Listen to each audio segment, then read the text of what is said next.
Matthew chapter 16, verse 13. That will be our subject text for this morning. And it reads thusly: Now when Jesus came into the district of Caesarea Philippi, he asked his disciples, "Who do people say that the Son of Man is?" And I contend what Jesus, with this interrogation, this inquiry, and this invitation is doing is providing us, I contend, some imperatives as we can now continue to go back to where we came from so that we can continue to fish differently. Allow me to suggest to you initially, when Jesus is posing this question, this inquiry, this invitation to the disciples, it is about representation and investment. Jesus is polling them. Why? Because Jesus did not give direction without intentional, intricate, and intimate demonstration of what it meant to treat the people's needs as holy.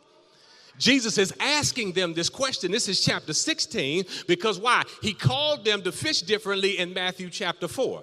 Matthew chapter 4, Jesus calls the disciples, right, to fish differently. Then he makes his way into the synagogues, and then he begins to preach that the kingdom of heaven has come near, and he then begins to do what? Heal folks of all of their diseases. Now, the critical question that one must ask, because he goes to the church to heal sick people. The critical question that one must ask is, are they sick because of old age? Are they sick because they are genetically predisposed to some illness? Or possibly are they sick because they got lead in their water? Or are they sick possibly because there are toxins in the air? Or might they be sick because of a toxic top-down theology that protects guns and not children? Might they be sick?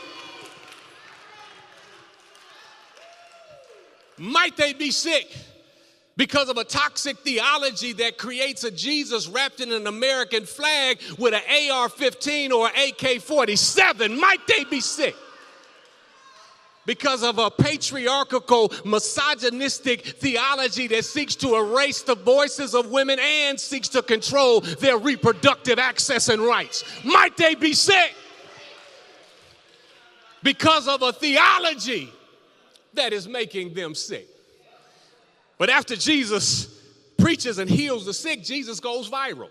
It says that Jesus' fame began to grow as a result, and then he began to heal. They said as a result of that, they began to bring all of those who are demon-possessed, those who have epilepsy, and all manner of diseases. And between chapter 4 and chapter 9, the disciples ultimately become what I like to call the first cohort of the Holy Healer from the Hood Leadership Development Institute. Jesus. Because at that moment, Jesus becomes the God in the ghetto, or the holy healer from the hood, who is providing health care to those who are vulnerable.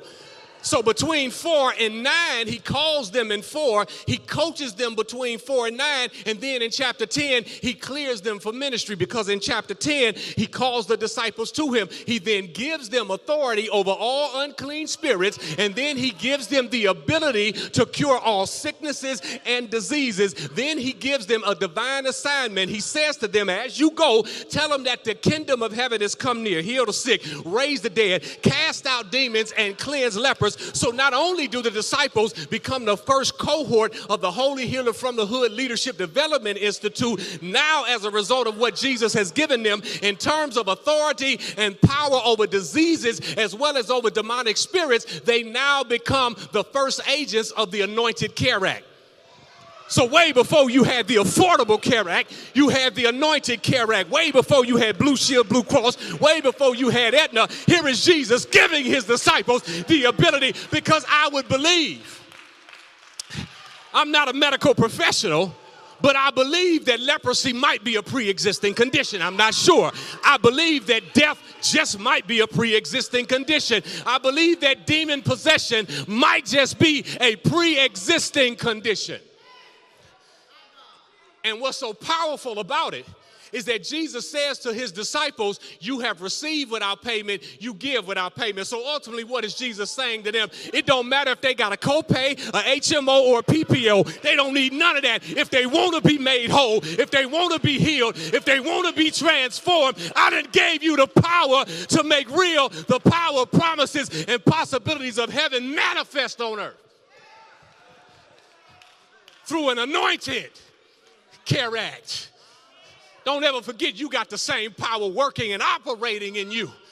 And I understand sometimes what the diagnosis may be, but thanks be unto God that we got power. Go grab you some oil and put your hand on your head or wherever it is, and you better plead the blood and tell your organs and tell your cells, respond to the power, because I got the power of the living God operating and working in and through me. So when Jesus is saying this to them, he is saying it because he's made direct investment.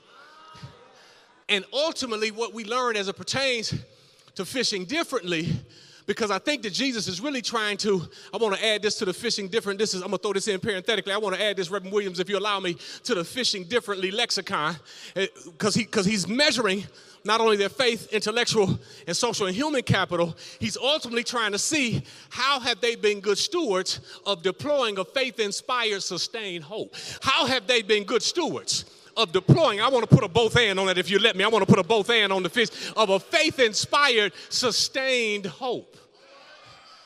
And what Jesus ultimately shows us in giving them this power and this authority, Jesus shows the significance of what it means to really empower and give power up. What ultimately makes Jesus a threat to empire, what makes him a problem, is that he is not so concerned with being the Messiah, the healer, the deliverer, and savior that he cannot ultimately give that power for others to even do greater works. So one of the most significant imperatives about fishing differently is being intentional about making sure that you're willing to give up some power, that you're willing to give up some privilege, right? Or use your privilege in a way that helps to build up others or give them opportunity and or access as a result of the opportunities and access that you already got. And Jesus is functioning as a beloved community developer. A beloved community developer first centers the needs of people, their triumphs and their traumas, their victories and their vicissitudes. But a beloved community developer also is concerned about people having place, access, and sense of belonging. But a beloved community developer also redefines power. Jesus, in this moment, is redefining power by his willingness to give it up.